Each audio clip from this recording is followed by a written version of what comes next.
আসসালামু আলাইকুম, আপনারা দেখছেন WNN বাংলা। আমি সাথে আছি নিগার দিল নাহার। ভারত বিশ্বের সবচেয়ে বড় গণতন্ত্র নাকি প্রশ্নের সামনে নীরব হয়ে যাওয়া এক নেতৃত্ব? প্রশ্নই গণতন্ত্রের সৌন্দর্য, আর কখনো কখনো সেই প্রশ্নই একটি সরকারের দুর্বলতাকে পুরো বিশ্বের সামনে উন্মোচিত করে দেয়।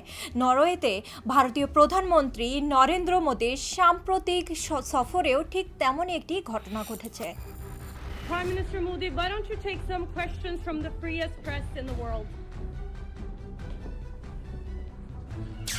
এটি সংক্ষিপ্ত কিন্তু সরাসরি প্রশ্ন, যেন ভারতের গণতন্ত্র, সংবাদ মাধ্যমের স্বাধীনতা এবং মানবাধিকার পরিস্থিতি নিয়ে বহুদিনের বিতর্ককে আবারও বিশ্বমঞ্চে তুলে আনলো। নরওয়ের প্রধানমন্ত্রীর সঙ্গে যৌথ প্রেস বিবৃতি শেষ করে মঞ্চ ছাড়ছিলেন নরেন্দ্র মোদী। ঠিক সেই মুহূর্তেই নরওয়ের সাংবাদিক হেইলে লিং উচ্চস্বরে প্রশ্ন করেন, প্রধানমন্ত্রী মোদী, আপনি বিশ্বের সবচেয়ে স্বাধীন সংবাদ মাধ্যমের প্রশ্ন কেন নেন না? কিন্তু মোদি থামলেন না।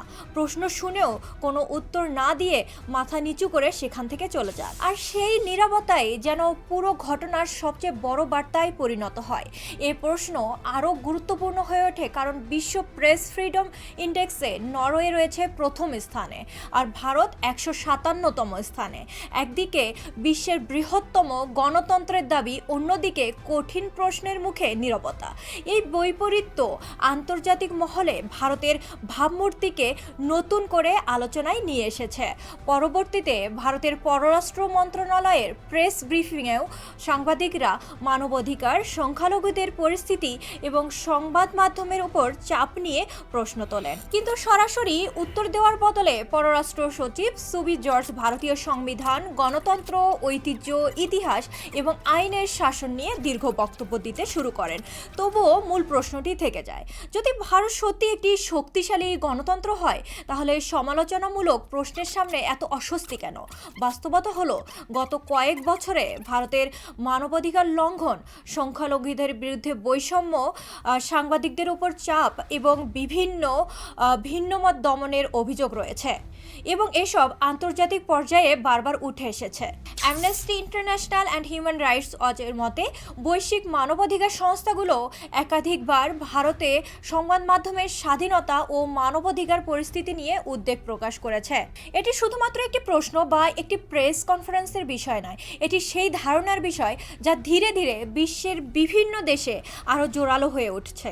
এমন এক সরকারের ধারণা যে প্রশংসা চায় কিন্তু প্রশ্ন সহ্য করতে চায় না, যে নিজেকে গণতান্ত্রিক বলে দাবি করে কিন্তু সাংবাদিকদের কঠিন প্রশ্নের মুখে হতে এড়িয়ে যায়। গণতন্ত্র শুধু নির্বাচন নয়, গণতন্ত্রের প্রকৃত পরীক্ষা হয় কঠিন প্রশ্নের সামনে। স্বাধীন সংবাদ মাধ্যমকে সম্মান করা, সমালোচনা শোনা এবং জনগণের সামনে জবাবদিহি করাই একজন প্রকৃত গণতান্ত্রিক নেতার পরিচয়। আর যদি একজন প্রধানমন্ত্রী বিশ্বের সবচেয়ে স্বাধীন সংবাদ মাধ্যমের সামনেও প্রশ্ন নিতে প্রস্তুত না থাকেন, তাহলে স্বাভাবিকভাবেই প্রশ্ন ওঠে, ভয়টা আসলে কিসে? ভারত অবশ্যই বৈশ্বিক শক্তি হওয়ার স্বপ্ন দেখছে, কিন্তু শুধুমাত্র অর্থনৈতিক শক্তি দিয়ে বিশ্ব নেতৃত্ব অর্জন করা যায় না। এর জন্য প্রয়োজন স্বচ্ছতা, জবাবদিহিতা এবং মানবাধিকারের প্রতি প্রকৃত সম্মান। আর সম্ভবত সেই কারণেই নরওয়েতে করা সেই এক প্রশ্ন নরেন্দ্র মোদীর নীরবতার পরেও আজও আন্তর্জাতিক অঙ্গনে প্রতিধ্বনিত হচ্ছে।